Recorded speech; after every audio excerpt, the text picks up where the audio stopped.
Pertama tu jangan bising lah, ya. Dan dalam tu tidak ada bunyi-bunyi apa-apa pun.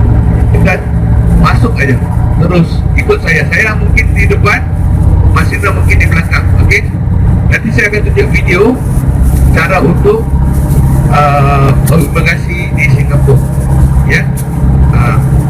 Kalau boleh jangan foto-foto Bapak Ibu di imigrasi, di mana-mana imigrasi di Malaysia ataupun di Singapura, jangan foto-foto, jangan TikTok, ya.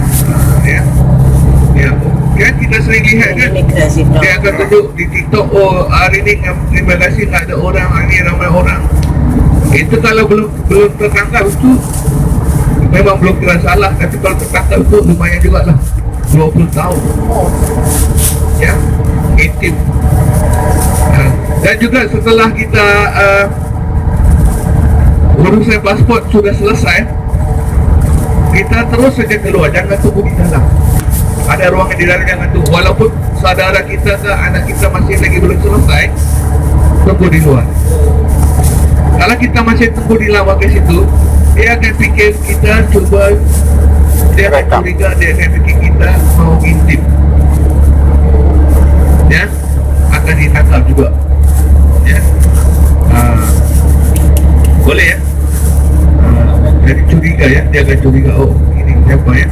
Kerana Singapura kalau hal sebegini dia sangat-sangat sensitif, dia sangat sensitif.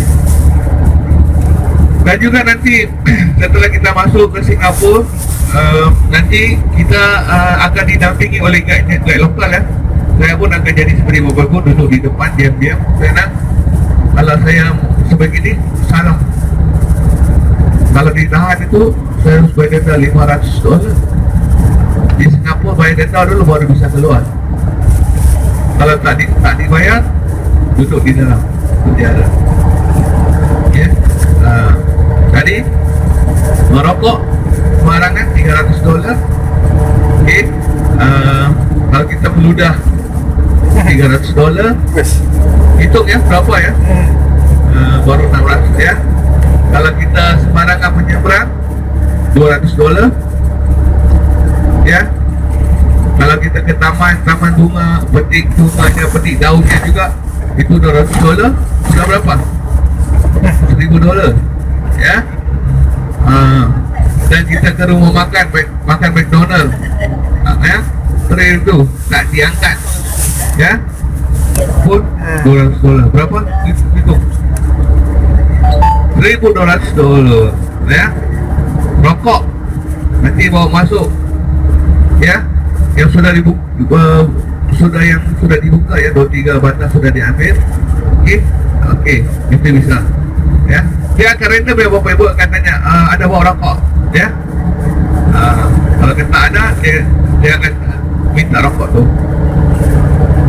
Sebenarnya saya pun bingung juga. Kalau kita tanya petugas ini, dia bilang bisa. Nanti datang lagi beberapa petugas lain, dia tak bisa rokok, ya. Kalau saya bilang tak bisa, nanti Bapak Ibu tanya, tadi ada orang bawa rokok, boleh. Jadi akan pilih random, ya. Ya. Okey, nama Singapura Bapak Ibu, kalau dulu ni nama Temasek, ya, nama Temasek. Jadi satu hari itu Putraraja daripada Majapahit datang bersama tentaranya di situ. Dia lihat satu kejadian, seperti seekor singa. Jadi dinamakan tempat itu sebagai Singapura. Singa itu singa, dan pura itu sebagai kota Singapura. Jadi kota Singapura dulu di Bapak Ibu, sebenarnya kebanyakan orang Melayu, orang nelayan, kerana dia duduk di dalam pulau. Kebanyakan mereka bekerja sebagai nelayan, ya. Dan kita lihat nanti patun Melayu, tahu patun Singapura itu, ya. Tahun 1979 apabila Singapura sudah dia mau sendiri-sendiri, jadi dia mau membangunkan negaranya tu, salah satu caranya untuk dia mempromosikan wisata Singapura. Jadi dia buat satu peraduan untuk warga negara, siapa yang bisa buat satu ikon untuk Singapura akan dapat hadiah. Jadi salah satu orang itu dia buat jantung Singapura tu. Okey, dia asalnya idea tu daripada pernah dengar mermaid ikan duyung. Mermaid nanti kita ke Songkla kita akan lihat. Okey, mermaid tu badan ikan, kepala manusia. Jadi olahlah Singapura, Merlion, ya, badan ikan, kepala singa. Itu namanya Merlion dengan mermaid. Ya, sampai itu ikut Singapura apa mermaid ini sampai sekarang. Ya. Jadi hari ini saya lihat pantauan Singapura dengan Malaysia 3,4. Jadi setiap pagi Bapak Ibu, setiap pagi kita akan lihat kurang lebih 13,000 hingga 15,000 orang Malaysia akan nyebrang ke Singapura. Kenapa? Untuk kerja Bapak Ibu. Ya, ada yang sanggup bangun jam 3 pagi, masuk kerja jam 7, jam 6 itu, jam 7, tapi bangun jam 3 karena dia mau lewat emergency. Dia sanggup. Kerjanya di Singapura, okay, gaji minimal 1,500, campur dengan kerja lebih masa itu campur jawab, dia bisa bawa pulang per bulan paling minimal 2,000 Singapura dolar. Kalau ditukar di Malaysia Bapak Ibu, dia bisa dapat uang sekitar 7,000 ringgit lah. Kalau 7,000 uang Indonesia berapa? Ada 5,000, 7,000. 3,000. Lumayan tak? Kerjanya enak, ya. Naik bis, turun, kerja di restoran, cuci piring, cuci meja, nyanyi-nyanyi, ya. Bawa pulang 6,000. Ya, kalau sini gaji 6,000 sudah jadi seperti kepala kantor, manager, stres hari-hari, projek itu, projek ini, cost reduction. Kalau di sini kerjanya cuci piring di McDonald's, ya. Kalau di Singapura Bapak Ibu nanti lihat umur 60, 61, 65 masih lagi kerja. Ya, di Singapura kalau tidak ada uang tidak bisa tinggal. Ya, masih lagi kerja. Kalau kita di sini umur 60 sudah pensiun, main sama cucu, ya, sudah pensiun, ya. Tapi di Singapura ada yang masih kerja lagi. Kok iso urip ya? Walaupun pemerintahnya ada tempat khusus untuk warga lansia, ya, tapi hanya untuk makan minum aja gratis. Tapi kalau yang tak mau lebih harus kerja. Ya, harus kerja. Ya, masih lagi kita lihat orang kerja di sana. Saya Iya. nikmat itu. Malah kesel dah.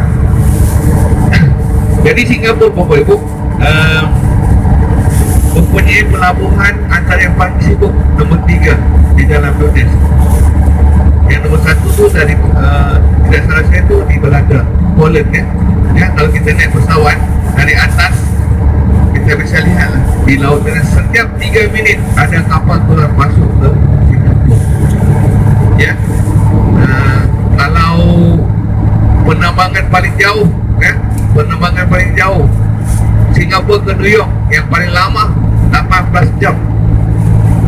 Ya, 18 jam direct flight dari Singapura terus ke New York, itu yang paling jauh. Ya, kalau kita ke luar negara kita akan transit semua kan, tapi yang paling jauh 18 jam. Ada juga negara nombor 5 yang terbersih di dalam dunia. Ya. Kenapa bersih? Karena orang panggil Singapura ni sebagai fine city. Kan fine city, kota gegap. Jadi dia mendidik rakyatnya dengan cara sebegini. Ya, ada yang bilang bagus, ada yang bilang seperti itulah, kejam, ya. Tergantung pada orang itu gimana cara dia berfikir, ya. Tapi bagus juga kalau ini negaranya memang bersih, ya. Dan penduduknya di situ Bapak Ibu kurang lebih 80% adalah orang-orang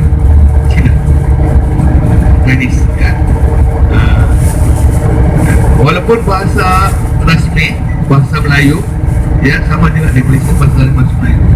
Tapi di sana banyak yang lebih cakap bahasa orang boleh, ya, bahasa Inggeris. Kalau di sekolah kan dia lebih banyak bahasa Inggeris, ya. Kalau di Malaysia bahasa resmi bahasa Malaysia, tapi bahasa Inggeris ni sebagai bahasa berdagang, sebagai bahasa komunikasi internasional. Okey.